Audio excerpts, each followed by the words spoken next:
Shalom Bapak Ibu Saudara-saudara yang terkasih dalam Yesus Kristus.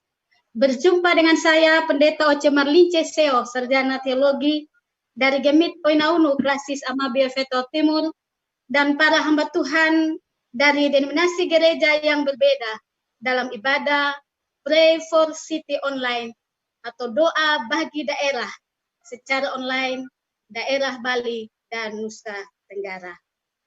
Mengawali ibadah kita, mari kita mohon pimpinan Allah di dalam doa. Mari kita berdoa.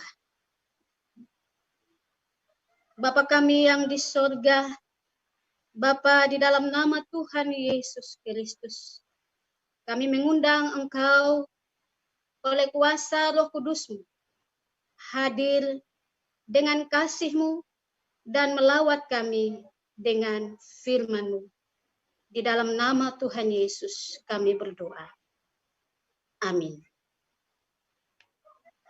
Melandasi ibadah kita sore hari ini, kita akan membaca dan merenungkan bagian firman Tuhan yang saya pilih dari Injil Markus pasal 2, ayat 1 hingga ayatnya yang ke-12.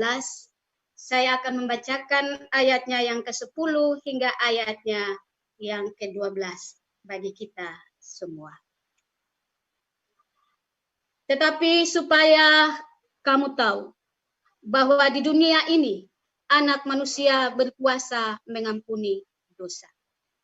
Berkatalah ia kepada orang lumpuh itu, kepadamu kukatakan, bangunlah, angkatlah tempat tidurmu, dan pulanglah ke rumahmu. Dan orang itu pun bangun, segera mengangkat tempat tidurnya, dan pergi keluar di hadapan orang-orang itu. Sehingga mereka semua takjub, lalu memuliakan Allah.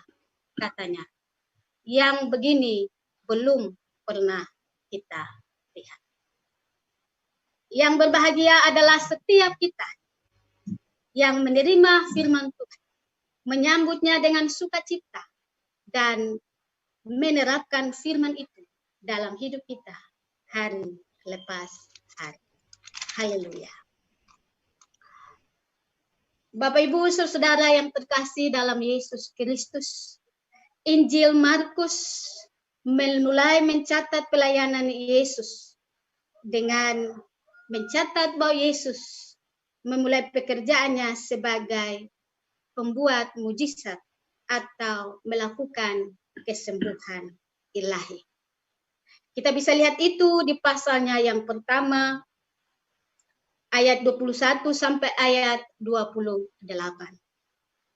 Yesus melakukan mujizat pertama, mengusir roh jahat dari seorang yang sama-sama beribadah di hari Sabat di rumah ibadat. Ketika Yesus sementara mengajar, orang ini ternyata dia kerasukan setan, dan Yesus mengusir setan dan menyembuhkan orang ini. Bapak Ibu Saudara yang terkasih dalam kasih Kristus, sejak peristiwa Yesus menyembuhkan orang di rumah ibadat, Yesus menjadi terkenal dan dikenal sebagai pembuat mujizat. Yesus terkenal dan dikenal bukan hanya sebagai rabi yang cakap atau penuh kuasa dalam pengajaran, tapi juga tabib yang melakukan mujizat kesembuhan. Semakin banyak orang yang sembuh dari sakit, semakin banyak orang yang pulih, semakin Yesus menjadi terkenal sebagai pembuat mujizat. Tidak heran ketika Yesus kembali ke Kapernaum, di rumah Simon Petrus, kembali orang banyak berdesak-desakan datang mau bertemu dengan Yesus. Tidak hanya untuk mendengar pengajaran dari Yesus, tapi mereka juga ingin disembuhkan oleh Yesus.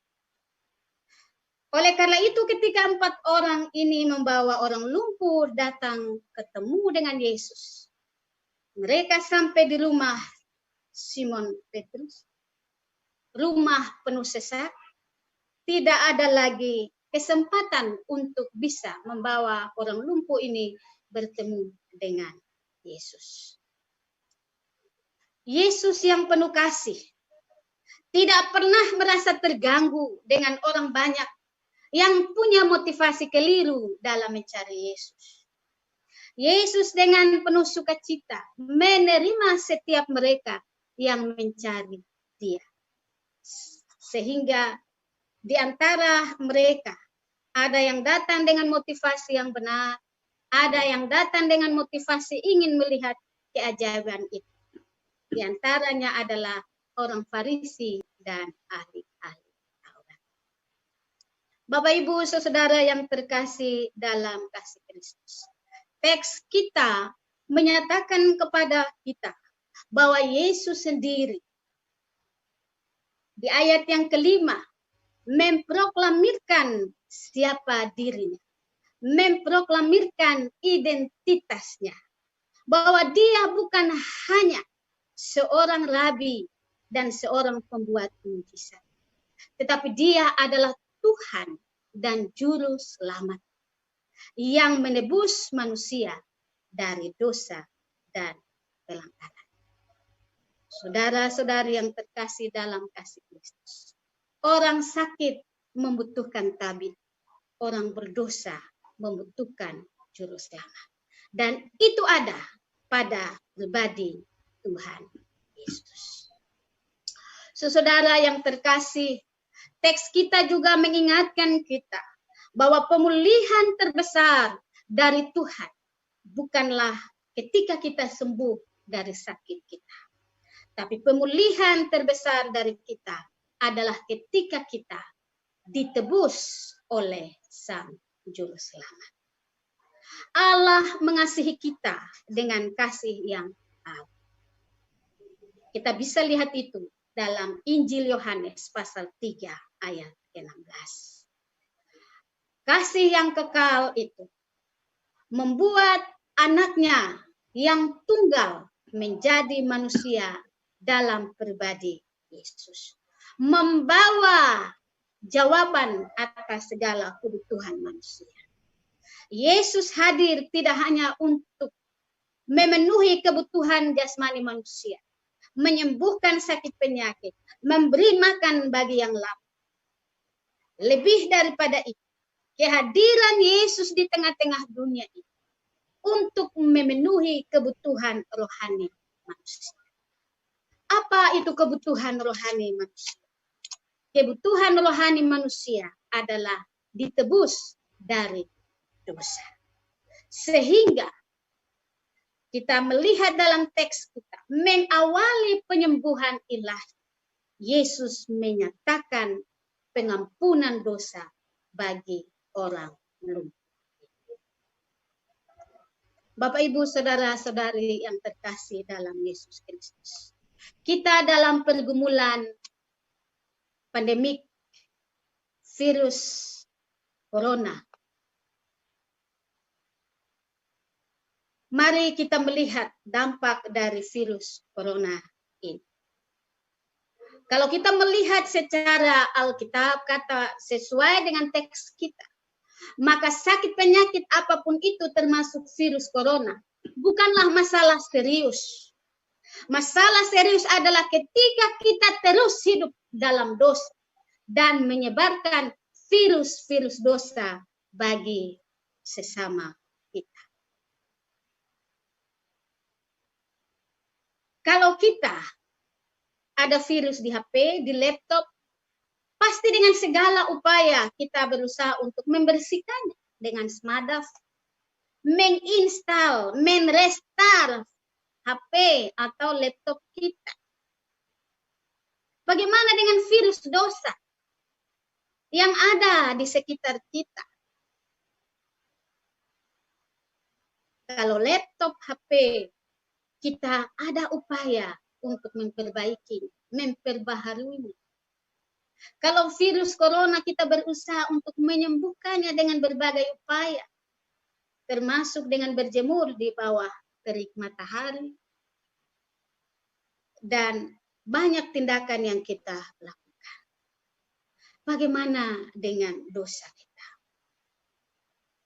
Allah telah memberikan Kristus bagi saya dan saudara. Kasih Kristus sanggup memulihkan hidup saya dan saudara. Kita baru saja merayakan Jumat Agung dan Paskah. Kita baru saja merenungkan kematian Kristus dan kebangkitan. Mari kita berefleksi atas kehidupan kita. Saya dan saudara perlu juru selamat untuk menebus kita, untuk membersihkan diri kita dari virus-virus dosa, dari virus-virus dosa modern saat ini. Karena itu Bapak Ibu Saudara-saudari yang terkasih dalam Yesus Kristus, Anak manusia sudah diberikan kepada kita. Mari buka hati kita, terima juru selamat. Dia yang akan membersihkan kita dari virus dosa kita. Dia yang akan menginstal hidup kita, memperbaharui hidup kita. Sekali lagi ingatlah bahwa sakitmu bukanlah masalah serius bagi Tuhan. Masalah serius adalah ketika dosa masih menggeruti hidup. Ketika pintu hatimu masih tertutup bagi juru selamat. Orang Farisi dan ahli Taurat merasa terganggu dengan pengampunan yang Yesus lakukan. Suka atau tidak suka, Yesus satu-satunya pribadi yang bisa mengampuni dan menyembuhkan saudara. Tidak ada pertolongan lain di luar Yesus. Karena itu, mari buka hati saudara. Terimalah juru selamat yang akan mengampuni dosa dan menyembuhkan penyakit. Rekan Pendeta Ingena Sukarmayasa, Sarjana Teologi, akan menolong Bapak Ibu Saudara-saudara untuk menerima juru selamat.